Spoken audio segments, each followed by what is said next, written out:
अस्सलाम वालेकुम। आज हम एक ऐसी जगह का तफसीली जायजा ले रहे हैं जो शायद आम सियाहती नक्शों पर ना मिले, मगर अपनी खूबसूरती में किसी यूं समझें पोशीदा खजाने से कम नहीं है। बादगोई टॉप और दश्ते लैला, पाकिस्तान की वादियां, नेमत के साथ सैर, एक्सप्लोर विद नेमत खान। आज हम एक ऐसी जगह की बात कर रहे हैं जो नक्शों पर तो है, मगर जिसका असल जादू वहाँ पहुंचकर ही महसूस होता है। जी। स्वात और दीर के बीच ऊंचे पहाड़ों में छुपी हुई बुडगोई टॉप और उससे जुड़ा वो वसी मैदान दश्ते लीला।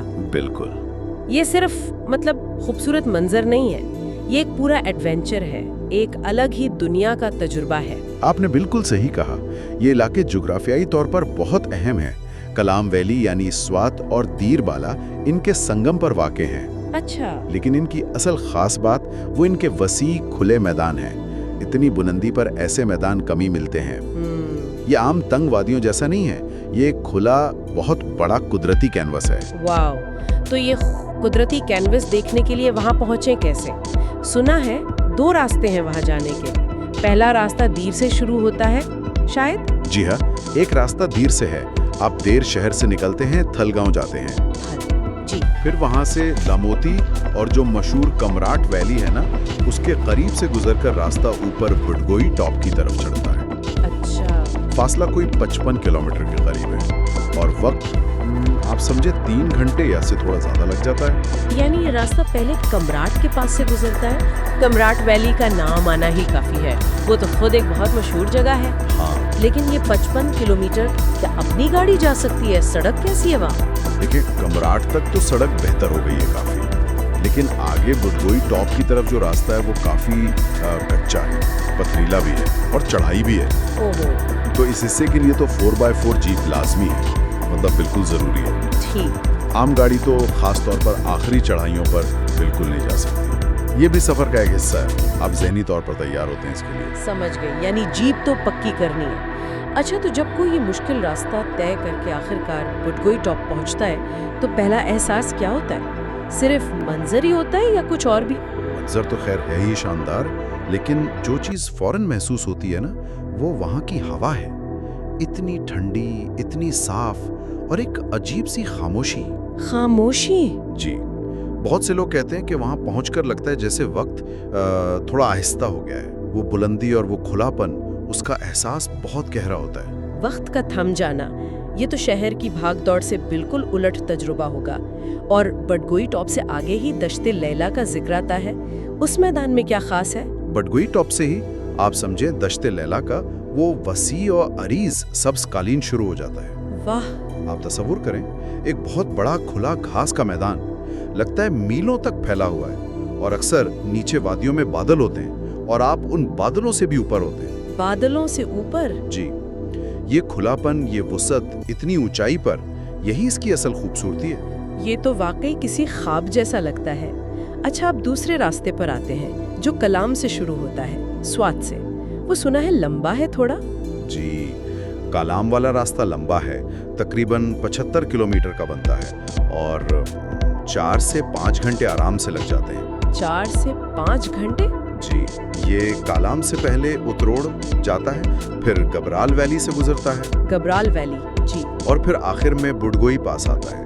उसे पार करके आप दश्ते लेली पहुंचते हैं। वक्त तो ज्यादा है, लेकिन क्या इस रास्ते के मनाजिर भी वैसे ही खास हैं? इस सफर का तजुर्बा कैसा है? बिल्कुल बिल्कुल। ये सफर अपनी खूबसूरती के लिए बहुत मशहूर है। रास्ता दरिया के साथ साथ चलता है, अक्सर चीड़ और देवदार के घने जंगल आते हैं। फिर गबराल वैली की अपनी एक अलग थोड़ी वाइल्ड सी खूबसूरती है। सही। और फिर वो बुडगोई पास क्रॉस करना और अचानक उस खुले मैदान में निकल आना, वो बड़ा ड्रामेटिक लगता है। तो दोनों रास्तों का अपना मजा है, एक गुमराट के पास से, दूसरा गबराल की वादियों से। तो मुसाफिर कोई भी रास्ता ले, एडवेंचर भी है और खूबसूरती भी। लेकिन ये सब सुनने में जितना अच्छा लग रहा है, तैयारी भी उतनी ही मांगता होगा। मौसम का क्या हिसाब है? क्या लेके जाना चाहिए? बिल्कुल, तैयारी बहुत जरूरी है। पहाड़ों का मौसम आपको पता है, बादशाह होता है। एक पल में धूप, अगले में बारिश या एकदम ठंड। जी।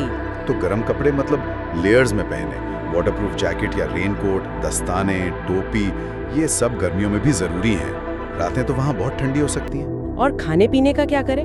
क्या रास्ते में या ऊपर कुछ मिल जाता है? देखें, थल या गबराल जैसे जो आखिरी बड़े कस्बे हैं ना, उनके बाद सहूलियात तकरीबन नहीं है। अच्छा। बुडगुई टॉप या दश्ते लेली में कोई दुकान, कोई होटल नहीं है, तो खाने पीने का सामान जैसे खुश्क मेवे, biscuit, energy bars, instant noodles, ये चीजें, और खास तौर पर पानी, वो काफी मिकदार में साथ रखना बहुत जरूरी है। ठीक। और अगर कैंपिंग करनी है तो फिर जाहिर है टेंट, स्लीपिंग बैग, टॉर्च और हो सके तो छोटा सा चूल्हा भी। यानी पूरी तैयारी के साथ जाना है। ये भी बता दें कि साल का कौन सा वक्त सबसे बेहतर है सफर के लिए? इसका सीजन थोड़ा महदूद है, अमूमन मई के आखिर से लेकर सितंबर तक। मई से सितंबर? जी, इन महीनों में बर्फ पिघल चुकी होती है, रास्ते खुले होते हैं, मौसम भी निस्बतन बेहतर रहता है। अक्टूबर के बाद बर्फबारी शुरू हो जाती है और सर्दियों में तो ये इलाके बिल्कुल बंद हो जाते हैं। तो खुलासा ये हुआ कि बडगोई टॉप और दश्ते लीला ये सिर्फ जगह नहीं है, ये एक पूरा तजर्बा है। जी बिल्कुल। फितरत से जुड़ने का, एक चैलेंज कबूल करने का और शहर के शोर से दूर सुकून पाने का मौका। अगर तैयारी पूरी हो तो ये सफर वाकई यादगार बन सकता है। यकीनन इस जगह की खास बात सिर्फ उसकी खूबसूरती नहीं, बल्कि उसकी वो वुसअत है, वो खामोशी है और वो एहसास जो आपको शहर की तंग गलियों में, मसरूफ जिंदगी में कभी नहीं मिल सकता। ये आपको फितरत की ताकत का और अपने अपनी जात के छोटेपन का एक गहरा एहसास दिलाता है, जो बड़ा रिफ्रेशिंग हो सकता है। बिल्कुल। इसी बात पर अपने सुनने वालों के लिए एक सवाल छोड़ते हैं इस गुफ्तगू की रोशनी में। अगर कोई इस पुरसुकून और वसी मंजर दश्ते लैला की खामोशी में वक्त गुजारे तो वो कौन सा एक खास एहसास या सोच का तजुर्बा हासिल करना चाहेगा जो रोजमर्रा की शहरी जिंदगी में मुमकिन ही नहीं है। ये सारी बातें सुनकर और इन मालूमात को समझकर एक ख्याल जहन में आता है, अगर बदगोई टॉप और दश्ते लैला जैसी जगहें जो इतनी खूबसूरत हैं अब भी निस्बतन कम लोगों को मालूम है, तो हमारे शुमाली इलाकाजात में पाकिस्तान के इन वसी पहाड़ों में और कितने ऐसे राज छुपे होंगे, कितनी वादियां, कितनी झीलें, कितने मैदान होंगे जो बस दरियाफ्त होने के मंतज़र हैं। ये एक बहुत दिलचस्प सवाल है। वाकई अभी बहुत कुछ है जो शायद हमारी नजरों से ओझल है। एक्सप्लोर विद नेमत नामी चैनल के बारे में को एक ऐसे प्लेटफॉर्म के तौर पर दिखा रही हैं जो पाकिस्तान की कुदरती खूबसूरती तक पहुंचने का एक आसान रास्ता देता है, खास तौर पर शायद उन लोगों के लिए जो खुद सफर नहीं कर सकते या वो अपने अगले ट्रिप के लिए कुछ आइडियाज ढूंढ रहे हैं, उनके लिए खिड़की जैसा काम कर सकता है। For more updates subscribe my YouTube channel, press bell icon. नई खबरों के लिए सब्सक्राइब करें।